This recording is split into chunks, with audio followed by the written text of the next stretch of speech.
Hi friends. अक्सर आपने सुना होगा लोगों को कहते हुए कि इस संसार में हम खाली हाथ आए हैं और खाली हाथ ही जाना है। इस संसार से हम कोई भी चीज़ अपने साथ लेकर के नहीं जा सकते।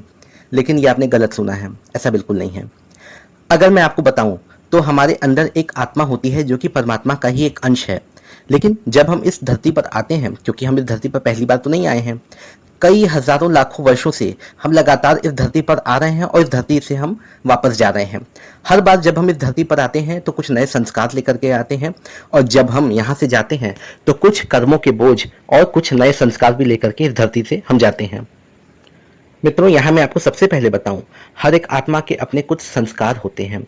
आप सोचिए कि एक ही घर में भाई बहन जन्म लेते हैं, लेकिन उन सभी का जो स्वभाव होता है, उन सभी की जो प्रकृति होती है, एक जैसे पालन पोषण होने के बाद भी अलग कैसे हो जाती है? क्योंकि हर एक आत्मा के अपने कुछ संस्कार होते हैं जो जन्मों जन्म से वो अपने साथ लेकर के चलता है, और उसके बोझ से ही वो दबा रहता है। ऐसे में अब हमें करना क्या है? हमें यही करना है कि हम जब इस संसार में आए हुए हैं, अभी जब हमें ये मनुष्य का जन्म मिला है, तो सबसे पहले तो हमें ईश्वर को इसके लिए बहुत धन्यवाद देना चाहिए। क्योंकि मित्रों देखिए, ये जो मनुष्य का जन्म हमें मिला है ना, ये हमें सिर्फ जीवन में आगे बढ़ने के लिए या बाकी चीजें करने के लिए ही नहीं मिला है। ये हमें मिला है अपनी आत्मा के उत्थान के लिए। ये हमें मिला है अपने कर्मों के बोझ को कम करने के लिए या उन्हें हटाने के लिए।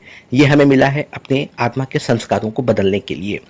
तो मुझे कहने में कोई गुरेज नहीं है कि हम अभी जिस प्रकार का जीवन जी रहे हैं, इससे हमें थोड़ा सा अलग हट करके आध्यात्मिकता की तरफ भी बढ़ना होगा। हम सभी के जीवन में कोई ना कोई चुनौतियां तो हैं ही, है ना। हमारा अपना परिवार है, परिवार का पालन पोषण करना है, काम धंधा करना है, कोई नौकरी करता है, कोई अपना व्यवसाय करता है। करते करते एक समय के बाद क्या होता है कि मनुष्य बूढ़ा हो जाता है और उसके बाद मर जाता है। तो भाई, हमने अपनी आत्मा के उत्थान के लिए क्या किया? अपने आत्मा के संस्कार को बदलने के लिए हमने क्या किया? कुछ नहीं किया। तो अब जबकि आप मेरे इस चैनल पे हैं, आप अगर मेरी इस वीडियो को देख रहे हैं, तो कहीं ना कहीं ईश्वर खुद चाहता है कि आप इस दिशा में भी कुछ काम करें। यहां मैं सबसे पहले आपको बताऊं कि आप प्रतिदिन किसी न किसी एक मंत्र का जाप कीजिए। अगर आपके धर्म के हिसाब से जो भी मंत्र हों, अगर बौद्ध धर्म की बात करें तो भाई वहाँ पे भी बहुत सारे मंत्र हैं। ओम माणी पद्मे हूँ, इसके अलावा नमो ग्वांशी यिन पूसा, कुछ ऐसे मंत्र हैं। अगर आप जैन हैं तो आप नवकार मंत्र का जाप प्रतिदिन कीजिए, इससे अच्छा कोई मंत्र नहीं है। अगर आप सनातन संस्कृति से हैं, अगर आप हिंदू हैं, तो हिंदू धर्म में भी बहुत सारे ऐसे मंत्र, बहुत सारी ऐसी चीज़ें हैं, विशेष रूप से महामृत्युंजय मंत्र। ठीक है, ये एक बहुत ही शक्तिशाली मंत्र है, और मेरे ख्याल से कलयुग में के जितने भी शक्तिशाली मंत्र हैं, उन मंत्रों में से एक ये भी है। तो इसका जाप भी आप अवश्य कीजिए। इसके साथ ही साथ मित्रों, अपने कर्मों पे ध्यान दीजिए, अपने विचारों पे ध्यान दीजिए। किसी से ईर्ष्या करना, ईर्ष्या करते हुए किसी के बारे में बुरा सोचना, ये गलत है। इससे भी हम कर्म बंधन बनाते हैं, इससे भी हमारा जो कार्मिक अकाउंट है, ठीक है, वो क्रिएट होता है उस व्यक्ति के साथ। हम जिस व्यक्ति के भी प्रति गलत भावना रखते हैं, सबसे पहले तो मैं आपको ये बता दूं कि जब हम किसी के प्रति गलत भावना या गलत सोच रखते हैं ना, तो कुछ वैसी ही चीजें या ब्रह्मांड हमें वापस देता है। क्यों? क्योंकि हमारी जो भी इंटेंशन है, हम जो एनर्जी रिलीज करते हैं इस यूनिवर्स में, इस ब्रह्मांड में, उसका कभी कभी दुगना और तिगुना वापस हमें होके मिलता है। तो अगर हमारे विचार अच्छे होंगे, अगर हमारे कर्म अच्छे होंगे, तो ठीक है ना, हमें अच्छा फल मिलेगा। अगर हमारे विचार भी बुरे हैं, कर्म भी बुरे हैं, और हम खुद भी बुरे हो गए हैं, तो फिर हमारे जीवन में बुराई तो आनी ही आनी है, उसको आने से कोई रोक नहीं सकता।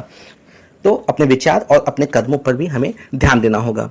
साथ ही साथ मित्रों, अब जबकि इस संसार में आप आए हैं, ईश्वर ने आपको इतना समर्थ बनाया है कि आपको उसने 2 हाथ और 2 पैर दिए हैं। आप अपने जीविकोपार्जन के लिए आप कमाते हैं, तो अगर कुछ पैसे आप अपने आसपास के जो जीव जंतु हैं या जो दूसरे जो ज़रूरतमंद लोग हैं, अगर आप उनकी सहायता के लिए भी अगर कुछ पैसे आप निकालते हैं ना, तो आपका कमाना सार्थक हो जाएगा।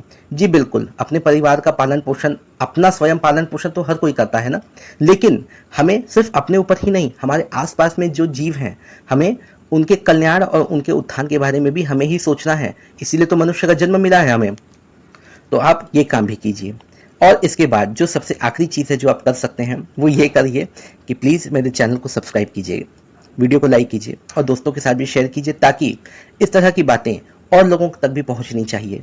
ठीक है, क्योंकि हम जितना ही ज़्यादा ज्ञान को या इन सभी चीज़ों का प्रचार और प्रसार करेंगे ना, उतना ही ये जो हमारी जो धरती है, इस धरती का उत्थान होगा।